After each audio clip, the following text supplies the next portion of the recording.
I know we've shot slightly over time, but there is a very, very important session that we have to do if we are talking about empowering transformation, and that's on sustainable finance.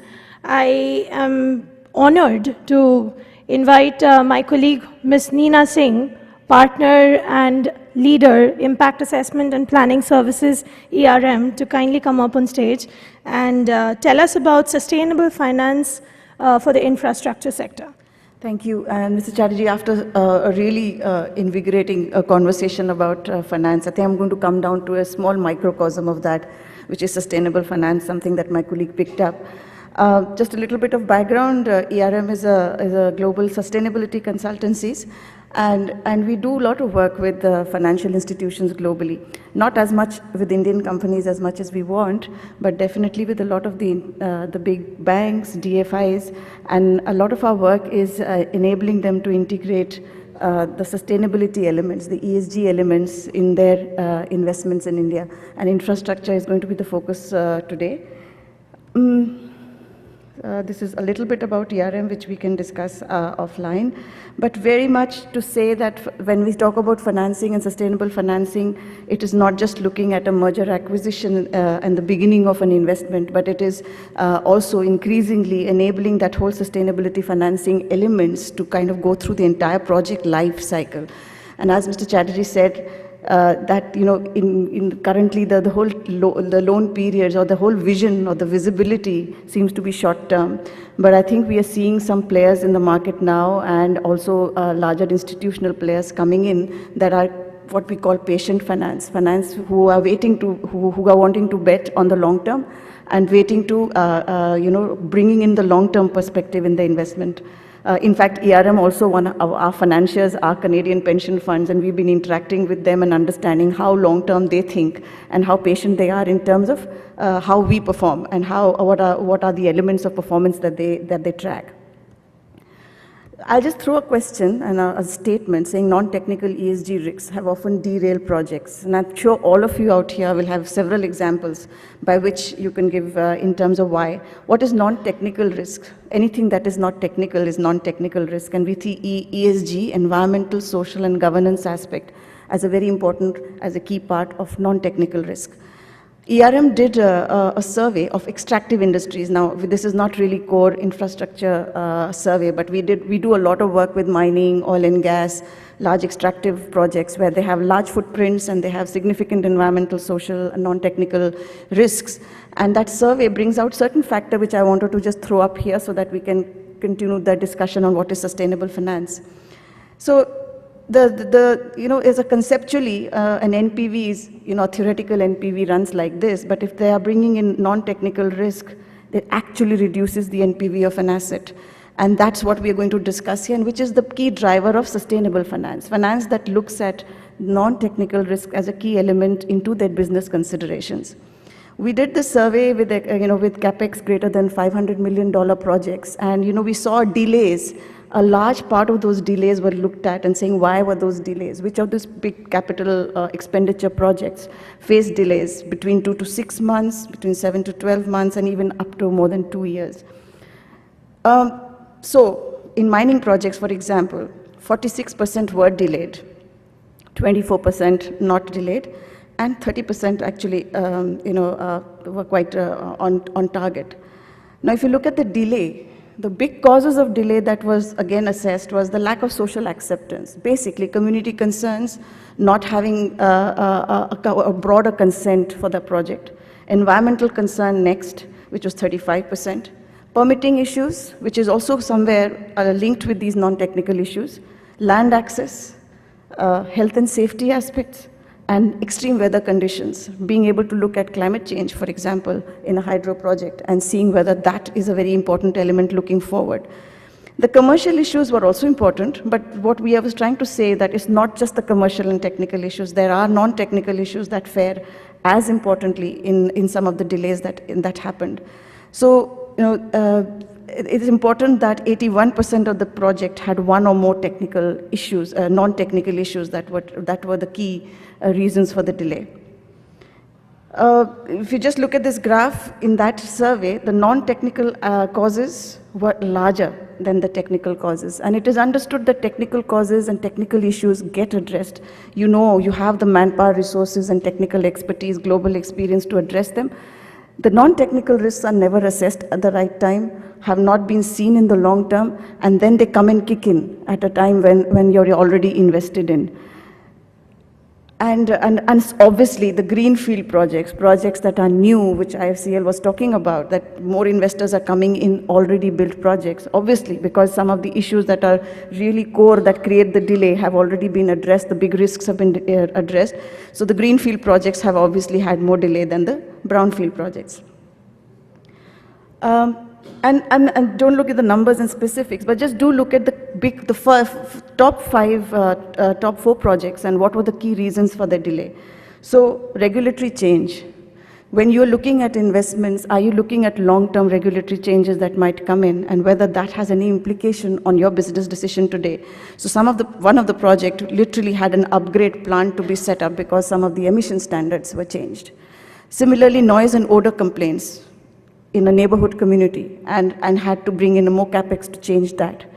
Third was just Court of Appeals over leases as a capital cost. That was something that was commercial.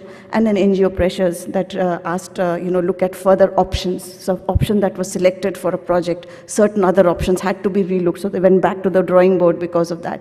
All this is just to say that there are elements of ESG and non-technical risks that that have a significant impact and not really being taken on board till now by investors in the infrastructure space because of various reasons, as we were discussing in the previous session. So the global financial sector is going through some kind of a paradigm shift from short-term profitability to long-term success. Some of the DFIs that are coming in have that perspective. The DFIs, as well as some international banks, are increasingly looking at streamlining the ESG issues into their lending process. So sustainable finance refers to that. Financial services integrating ESG issues into their business investment decisions for lasting profits and society at large. You know, the fact that they want to do something positive and rather than just lend for the sake of lending. It could be bonds, it could be impact investing, it could be project financing, it could be active ownership, credits, a lot of channels and mechanisms. IFC did a survey of itself with, by its clients, by other banks, and it said that why do a financial institution worry about ESG issues, especially DFIs? Credibility and reputation played a very important part. It said we do not want to be seen investing in projects where some fundamental aspect of ESG issues are not being addressed. So reputation and credibility was a big factor.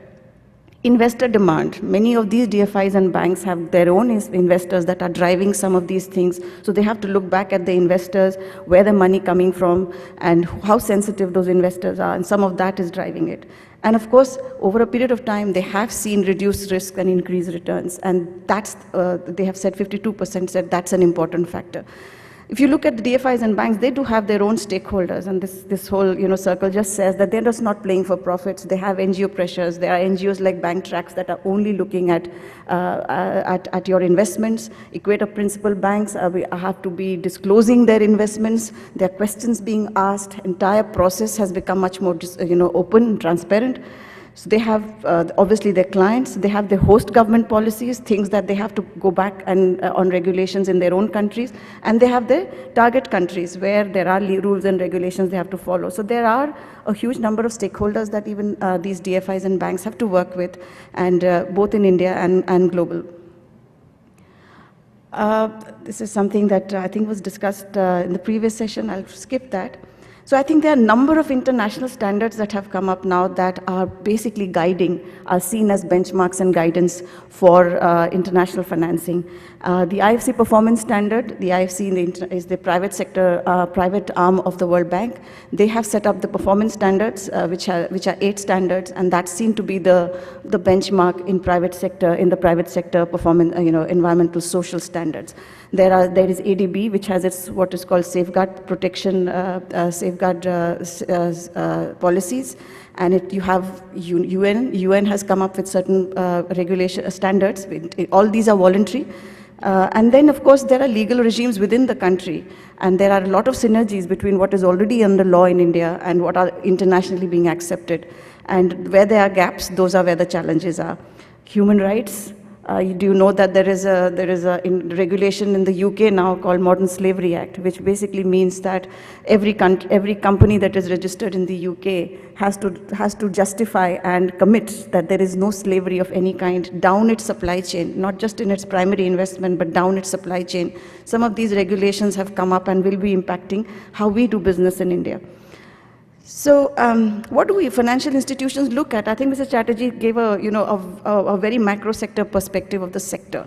I'm talking purely from a sustainable finance perspective, that they are really looking at, have all risks been identified early? So your EIA report or any other assessment, has there been a proper assessment done? Are those assessments, did they look at the entire life cycle of the project, or they just looked at the immediate issues? What is their evidence of the stakeholder concerns? Are there grievance mechanisms in place? Is there any issue that could derail the investment later? And what is, as a project proponent, how robust, mature their management systems are? Down the line, once the investment is done, do they have the capacities to build in or implement some of the commitments they are making to us now? And all this kind of filters through a due diligence process, through a lot of robust looking at all the documents, backward, forward, history, legacy, and come up with some action plans. And these action plans are what? These are increasingly now being put into loan covenant conditions, and they're being monitored and reported. You may all know of the Equator Principles. Equator Principles are banks coming together to say we will adopt 10 principles which are globally going to be implemented, and that the principles are basically talking about the fact that we will also disclose. Whenever we do a certain investment, we will disclose it so that people can look at it, ask us questions, we will monitor it, we will have a third party coming in to monitor it so that we are held to task about our investment. And so once they make a commitment like this, you can understand how important it is for them to see that the performance is happening on the ground, that they are not suddenly found in a weak situation in which what they have invested and there's something else happening on the ground. So monitoring, etc., are becoming a stronger perspective of the lenders. What are the issues that they're looking at? Fair treatment of labor is a very, very sensitive concern. We used to always know that, unacceptable forms of labor management or human rights and workers has always been a sensitive issue. It's becoming more and more. So down the supply chain, the sensitivity factors are becoming more, because I think they're facing a lot of issues in their own countries, in their own jurisdictions. Second is resource efficiency. They're not just saying pollution management, but resource efficiency. And the first 2-3 sessions that we had today about how well are you managing your resources. For example, thermal power plants. The lenders are more on asking whether the source sustainability of water is there. I mean, have you done an assessment of whether water will be available for you for the next 20, 30 years in which you've got your license to operate? And in many places, you know that water has become a critical factor of operation, and that thermal power plants have had to close down because water is not available. So was this assessment done or is being done? And have project proponents taken some of these issues on board? Similarly, flood risks. Have you looked at flood risks? Solar projects have been facing flood risks, and their design aspects have tended to be revised because of the fact that they never factored flood risks in their assessments. Proper management of resettlement livelihood is always a big issue in India. Infrastructure has the largest land footprint, and land acquisition, resettlement, management of issues that are not being addressed, informal users versus formal users. A lot of those issues have been addressed by the new Land Act, and so that is a huge opportunity that the Land Act today actually addresses some of the international concerns, but they're still on the implementation. When we go down on the ground, there are still large gaps, and these gaps cause a big worry to the investors. And then this whole issue of biodiversity, very, very increasingly becoming, and especially in infrastructure, ports, hydro, biodiversity issues are becoming important now because they are seen to be global concerns. So if you impact an endangered species in the country today, it's not seen to be an India problem, it is seen to be a global issue. So some of these issues are becoming sensitive, and those are the ones that the assessments and management plans are supposed to look at. I'm just, some of these were the large investments that happened in the last 2 years. So there was toll road assets, there was port, airport, there was health education, there was, and many of these are places where ERM has worked with these agencies to get some of the sustainable finance assessments done.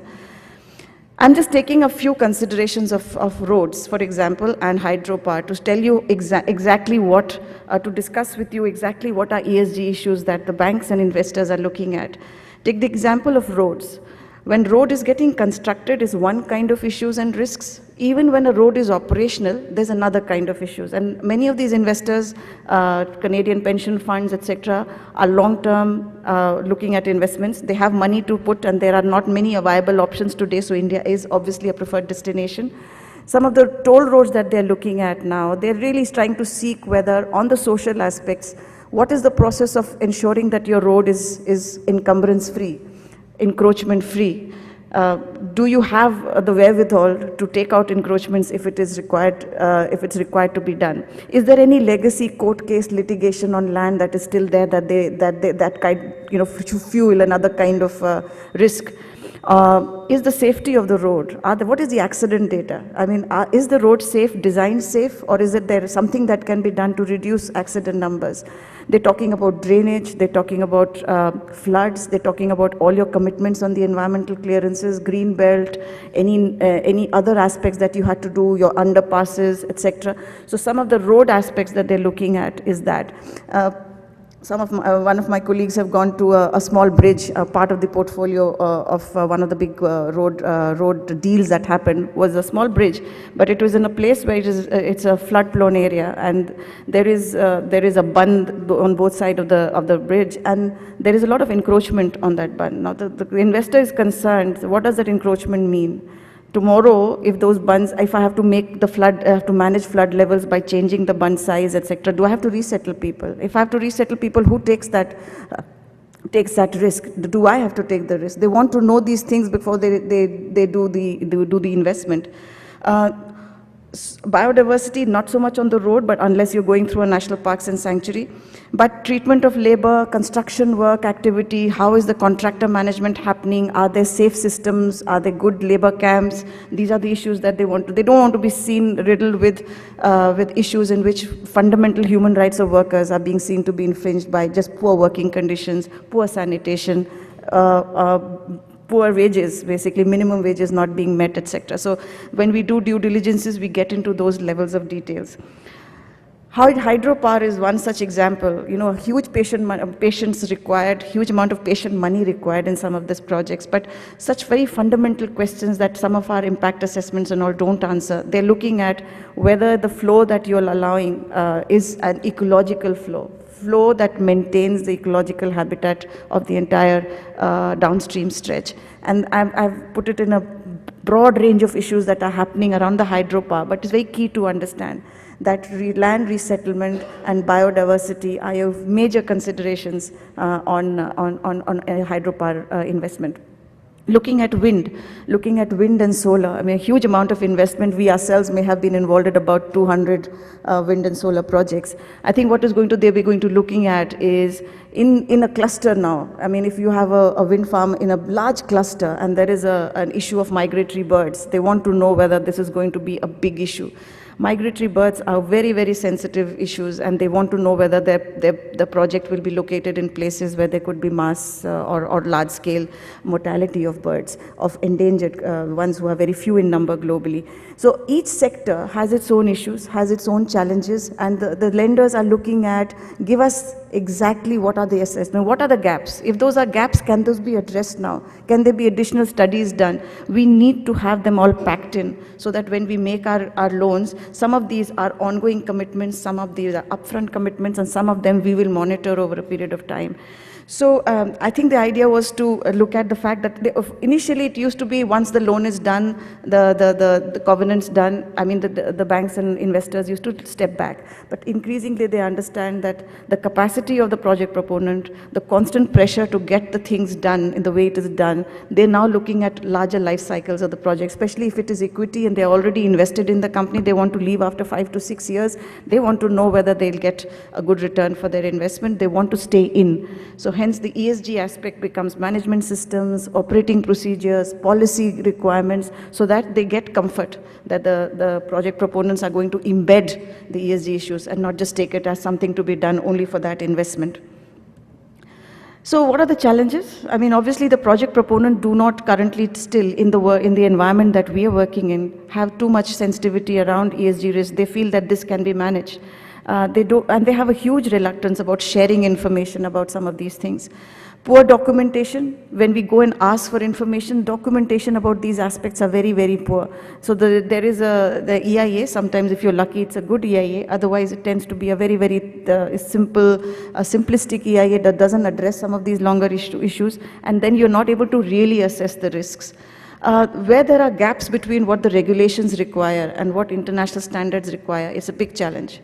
It could be in terms of emission standards, where there could be capex required. It could be just in terms of how you're treating an informal settler versus a formal settler. So some of those big discussions happen when there's a gap with the regulatory standard.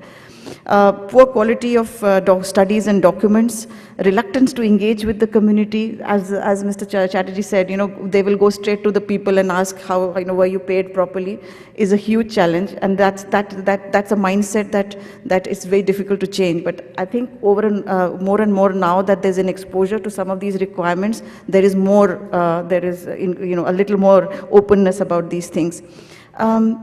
Many of the gaps are coming at a place where the government was responsible for those things, and there is the big challenge. Well, you can influence the project proponent, but the gaps that are there, that in terms of how the land acquisition happened or how the arrangements were done in terms of environmental clearance, some of those aspects were with the NHAI or with any government entity, and it's very difficult to influence and go back into that. So those remain issues that you have to deal with. And tailoring the international standard to an Indian context. I think they all understand, and we work with them to get the tailoring process happen. Is it really feasible to do all this? Is it practical to do this? The whole idea is to make the investment happen rather than just move away with ESG issues being the derailer. In fact, let me tell you that ESG issues have not been derailers in India in terms of getting the deal done. They may have created issues, but deals are getting done, and they're not getting not done because of ESG issues. They are being integrated, they are being addressed. And of course, very few banks in India, the largest banks, have not really adopted international standard as a policy till now, like IFCL and all, where they have the lines of credit from an NADB or an IFC, they take that and for those loans. But as you said, the project proponents would prefer the non-DFI loans rather than the regular loans. So those are the challenges. I think the market is changing, the scenario is changing. There are opportunities that are coming. Do know that 37 countries, 90 banks in 37 countries, which cater to 70% of project finance, have signed on to the Equator Principles. So there is a large chunk of project financing that is now influenced by a global standard. The Indian banks and equity funds are accessing some of these, so they are changing. So we know that Axis Bank is creating a policy for their own. Kotak Bank has created, ICICI Prudential is now creating policies that kind of define and set standards against the international standards. There's also growing appreciation that if you understand these issues early, it's good business sense. I think policies are getting addressed. The land acquisition policy is a very good is a movement ahead. There could be more stringent assessments required. Better monitoring by the MOEF and the State Pollution Control Board is going to give a huge, a sense of comfort to international finance. So some of these are opportunities. I'm not sure if if we can on this stage recommend that some of these ESG aspects need to get into some Indian banking guidelines. Mr. Chatterjee will be better positioned to say that. But like there are governments that are pushing these aspects more concretely into banking policies and guidelines. I know Bangladesh, after the garment sector crisis, a lot of fires and structural problems, have brought in what is called ESRM guidelines, environmental social risk management guidelines, in the banking sector, and the central bank has taken it up. So one of the aspects that we can think about from an outcome from this is whether there are requirements for some basic guidelines around this to be adopted by banks, so that there is level playing field, and then ESG issues are seen as a very core part of considerations of loans. Thank you. Yes, thank you very much. Unfortunately, I'm sure there must be some of our participants who might be interested to know about this new aspect of sustainable finance. We can take that over lunch. Thank you very much, Neena, once again, for these insightful discussions and opening up this new lens of sustainable finance in the future of infra financing. May I please request Rajneesh to come and felicitate Neena? A huge round of applause once again for all of you as well for bearing with us. Before I felicitate Neena, I'd just like to say thank you very much, because I told Srimoy right now that this was very insightful, and this was a session I hoped it would have gone much longer, because the amazing aspect of Mr. Chatterjee and yours, you brought the global perspective in, and Deepak sir was obviously talking about the other financing side, an absolute practical perspective. We will definitely, for sure, we'll interact again. Thank you.